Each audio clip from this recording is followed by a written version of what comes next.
রমজানে নারীরা উচ্চ আওয়াজে কোরআন তেলাওয়াত করতে পারবেন কিনা, শবে কদরের নামাজ কত রাকাত, নিয়ত কিভাবে করব, কি কি স্পেশাল আমল আছে, একজন মানুষ ইতিকাফে বসে মোবাইল চালানো, মসজিদের ভিতরে দ্বীন ইসলামের ক্লাস ও মসজিদের ভিতরে ইফতার পার্টিতে অংশগ্রহণ করতে পারবে কিনা। 2022 সালের ঘটনা। আমি অনার্স দ্বিতীয় বর্ষে পড়ি। তখন একটি ডিভোর্সি মেয়ের সাথে হারাম সম্পর্কে জড়িয়ে পড়ি। পরে তার পেটে বাচ্চা আসে এবং তাকে বিয়ে করি, কিন্তু আমার পরিবার মেনে নেয় না এবং অনেকে যারা সন্তানের বাবা বলে গালি দিতে থাকে। একসময় রাগ করে সে মেয়ে সন্তানকে 14 দিনের বাচ্চাকে এক বন্ধা দম্পতি দিয়ে দেই এবং আমার স্ত্রীকেও ডিভোর্স দেই। এই অতীতটা আমাকে কুড়ে কুড়ে খাচ্ছে। আমি মনে হয় ক্ষমা পাবো না, আখেরাতে আটকা পড়ে যাব। আমি বারবার ডিপ্রেশনে চলে যাই। যে রমজানে নারীরা উচ্চ আওয়াজে কোরআন তেলাওয়াত করতে পারবেন কিনা। নারী হোক আর পুরুষ হোক, কোরআনে কারীমের তেলাওয়াতের মধ্যে নীরবে তেলাওয়াত করতে পারেন, আবার কিছুটা মৃদু কণ্ঠের মৃদু আওয়াজে তেলাওয়াতও করতে পারেন। বিশেষ করে বাসা বাড়িতে একটু মৃদু কণ্ঠের আওয়াজে তেলাওয়াত করাই ভালো। শয়তানকে বিতাড়িত করবার প্রয়োজনে বিশেষ করে একটু উচ্চ স্বরে, একটু সরবে কোরআন তেলাওয়াত করা গুরুত্বপূর্ণ। মেয়েদের কোরআন তেলাওয়াতের ক্ষেত্রে লক্ষ্য করতে হবে যে পরপুরুষের কানে যেন তেলাওয়াতের আওয়াজ না যায়, রাস্তায় বাসার বাইরে যেন না যায়, সেটা খেয়াল রাখতে হবে। বাসার ভিতরে যদি থাকে, পরপুরুষ বা গায়রে মাহরামের কানে যদি আওয়াজ যাওয়ার আশঙ্কা না থাকে, তাহলে কোনো অসুবিধা নেই। বাসায় বসে সেরকম তেলাওয়াত মা বোনরা করতে পারবেন এবং সবসময় তাদের একেবারে নীরবেই করতে হবে এমন কোনো বাধ্যবাধকতা নাই, বরং যেটা সরবে করতে পারেন। বিশেষ করে পরিবারের অন্যান্য সদস্যদেরকে কোরআন তেলাওয়াতে উদ্বুদ্ধ করার জন্য যদি একটু আওয়াজ দিয়ে পড়েন, তাতে কোনো অসুবিধা নাই, বরং অনেক ক্ষেত্রে এটা ভালো সন্তানদেরকে অভ্যস্ত করার জন্য। এবং বিশেষ করে আজকাল তো একটু সরবে আওয়াজ কোরআন তেলাওয়াত, এটা বাসাবাড়ি থেকে আমাদের বিভিন্ন জায়গা থেকে এটা উঠে গেছে। এটা করা দরকার। হ্যাঁ, মসজিদে যখন আপনি তেলাওয়াত করবেন বা এমন জায়গায় তেলাওয়াত করবেন যেখানে আরো অনেক মানুষ আছে, সেখানে জোরে তেলাওয়াত করলে অন্যদের ডিস্টার্ব হবে। সেখানে অন্যের ডিস্টার্ব যেন না হয় সেভাবে আপনাকে তেলাওয়াত করতে হবে। নবী করিম সাল্লাল্লাহু আলাইহি সাল্লাম মসজিদে নববীতে এক ব্যক্তিকে উচ্চ স্বরে কোরআন তেলাওয়াত করতে শুনে বলেছেন যে, তুমি যাকে শোনাতে চাচ্ছ তিনি বধির নন, অর্থাৎ তোমার আওয়াজ যেন অন্য কারোর কষ্টের কারণ, ডিস্টার্বের কারণ না হয়। এটা আমাদের খেয়াল রাখতে হবে ইনশাআল্লাহ তাআলা। শবে কদরের নামাজ কত রাকাত, নিয়ত কিভাবে করব, কি কি স্পেশাল আমল আছে। লাইলাতুল কদর বা শবে কদর যেটাকে আমরা বলি, এই লাইলাতুল কদরে দাঁড়িয়ে বেশি বেশি নফল নামাজ পড়বো আমরা। দীর্ঘ রুকু, দীর্ঘ সিজদা, দীর্ঘ কেরাতে, ধীরস্থিরতার সাথে, সৌন্দর্যের সাথে কোরআন তেলাওয়াত বেশি বেশি করা, দোয়া করা, জিকির আজকার করা, আল্লাহ স্মরণ করা, এগুলোর মধ্য দিয়ে আমরা রাতকে কাটাবো। লাইলাতুল কদরে বিশেষ আমল বলতে একটা দোয়াই শুধু হাদিস দ্বারা আমরা জানতে পারি, সেটা হলো নবী করিম সাল্লাল্লাহু আলাইহি সাল্লাম মা আয়েশা রাদিয়াল্লাহু তাআলা আনহাকে শিখিয়েছেন যে লাইলাতুল কদর পেলে তিনি যেন এই দোয়া পড়েন, আল্লাহুম্মা ইন্নাকা আফুউন তুহিব্বুল আফওয়া ফা'ফু আন্নী। আল্লাহ আপনি ক্ষমাশীল, ক্ষমাশীলতাকে আপনি পছন্দ করেন, অতএব আমাকে ক্ষমা করুন। এই দোয়া আমরা বেশি বেশি পড়বো। এর বাইরে লাইলাতুল কদরের বা শবে কদরের আলাদা কোনো নামাজের ফরম্যাট নাই যে এত সংখ্যক রাকাত পড়তে হবে এবং প্রথম রাকাতে অমুক সূরার সাথে অমুক সূরা এতবার, দ্বিতীয় রাকাতে তমুক সূরা এতবার, এরকম কোনো বাধ্যবাধকতা নেই। যে কোনো সূরা দিয়ে অন্য যে কোনো সাধারণ নামাজের মতো করে আমরা লাইলাতুল কদরের নামাজ পড়তে পারি।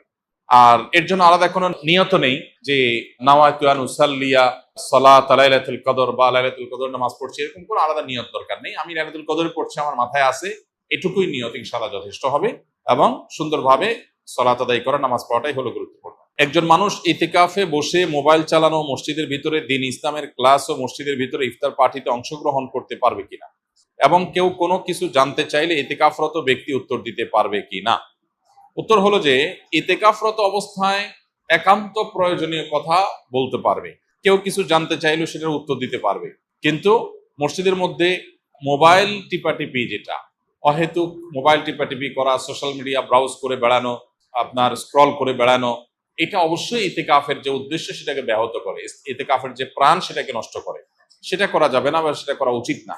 যদি কেউ সেটা করেন তাহলে ইতিকাফ ভাঙবে না, কিন্তু ইতিকাফের কোয়ালিটি নষ্ট হয়ে যাবে এবং এটার সওয়াব কমে যাবে। এজন্য অহেতুক মোবাইল টিপাটিপি বা অহেতুক গল্প গুজব, আড্ডা এগুলো দেওয়া যাবে না। তবে প্রয়োজনীয় কথা বলা যাবে এবং মসজিদের মধ্যে দ্বীনি ইলমের ক্লাস অবশ্যই করা যাবে।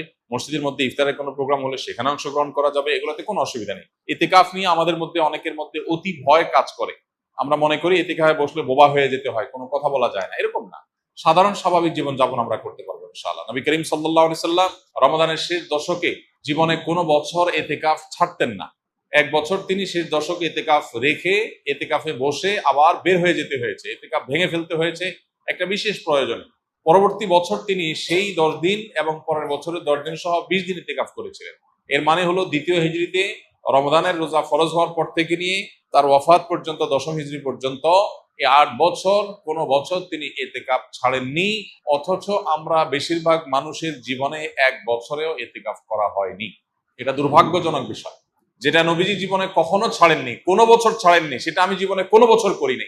পরম শত্রুর সাথেও তো এরকম বৈপরীত্য হয় না, যেটা আমরা আমাদের নবীজি সাল্লাল্লাহু সাল্লামের সাথে আজ আমাদের কার্যত সেই বৈপরীত্য আমরা করে রেখে দিয়েছি। এই জন্য এতেকাফের দৃঢ় সংকল্প আমাদের করা উচিত। আল্লাহ আমাদের তৌফিক দান করুন। 2022 সালের ঘটনা, আমি অনার্স দ্বিতীয় বর্ষে পড়ি। তখন একটি ডিভোর্সি মেয়ের সাথে হারাম সম্পর্কে জড়িয়ে পড়ি। পরে তার পেটে বাচ্চা আসে এবং তাকে বিয়ে করি, কিন্তু আমার পরিবার মেনে নেয় না এবং অনেকে যারা সন্তানের বাবা বলে গালি দিতে থাকে। একসময় রাগ করে সে মেয়ে সন্তানকে 14 দিনের বাচ্চাকে এক বন্ধা দম্পতি দিয়ে দেই এবং আমার স্ত্রীকেও ডিভোর্স দেই। এই অতীতটা আমাকে কুড়ে কুড়ে খাচ্ছে। আমি মনে হয় ক্ষমা পাবো না, আখেরাতে আটকা পড়ে যাব। আমি বারবার ডিপ্রেশনে চলে যাই।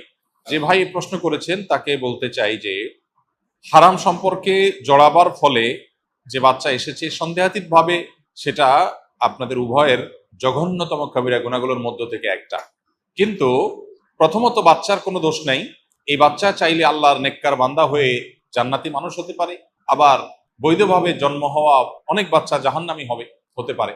এই জন্য বাচ্চাকে কেন্দ্র করে আপনাকে এলাকাবাসী কথা বলেছে, সেটার জন্য আপনি যে কাজ করেছেন সেটা গর্হিত কাজ, আপনি নিজে বুঝতে পেরেছেন। এখন যেটা করণীয় আপনার, প্রথম কথা হলো এই বাচ্চা সারা জীবনই আপনার বাচ্চা হিসাবে গণ্য হবে এবং আপনার বাচ্চা হিসাবে আপনি তার প্রতি কর্তব্য আপনার রয়েছে। অতএব সেই বাচ্চাকে আপনি অন্যত্র দিয়ে দেওয়া এটা জুলুম। আপনি এটা রিকভার করার সুযোগ থাকলে রিকভার করবেন, তার টেক কেয়ার করা, তার প্রতি দায়িত্ব পালন করা করবেন। আর আপনার স্ত্রীকে আপনি যদি এমন ভাবে ডিভোর্স দিয়ে থাকেন যে ডিভোর্সের পরে আবার, যদি আপনার ডিভোর্স দেওয়ার অধিকারই নাই, যদি আপনি বিয়ে না করে এই হারাম সম্পর্ক করে থাকেন, তাহলে ডিভোর্স এটা কার্যকর হয় নাই। তাহলে আপনি এখন চাইলে তাকে বিবাহ করে নিতে পারেন এবং যে জেনা হয়েছে সে জেনার জন্য আল্লাহর কাছে আপনার তওবায়ে নাসুহা, সর্বোচ্চ লেভেলের তওবা আপনাকে করতে হবে। অতিরিক্ত ডিপ্রেশন শয়তান আমাদের মধ্যে সৃষ্টি করে, আমাদেরকে নিরাশ করে দেয়। আল্লাহ বলেছেন ওয়ালা ইয়াইআস মির রাউহিল্লাহি ইল্লাল কওমুল কাফিরুন, আল্লাহর রহমত থেকে কাফির ছাড়া আর কেউ নিরাশ হয় না। অতএব অতিরিক্ত নৈরাশ্য, আশাহত হয়ে যাওয়া, আল্লাহর রহমতের আশা একেবারে ছেড়ে দেওয়া, এটা কিন্তু কুফরি।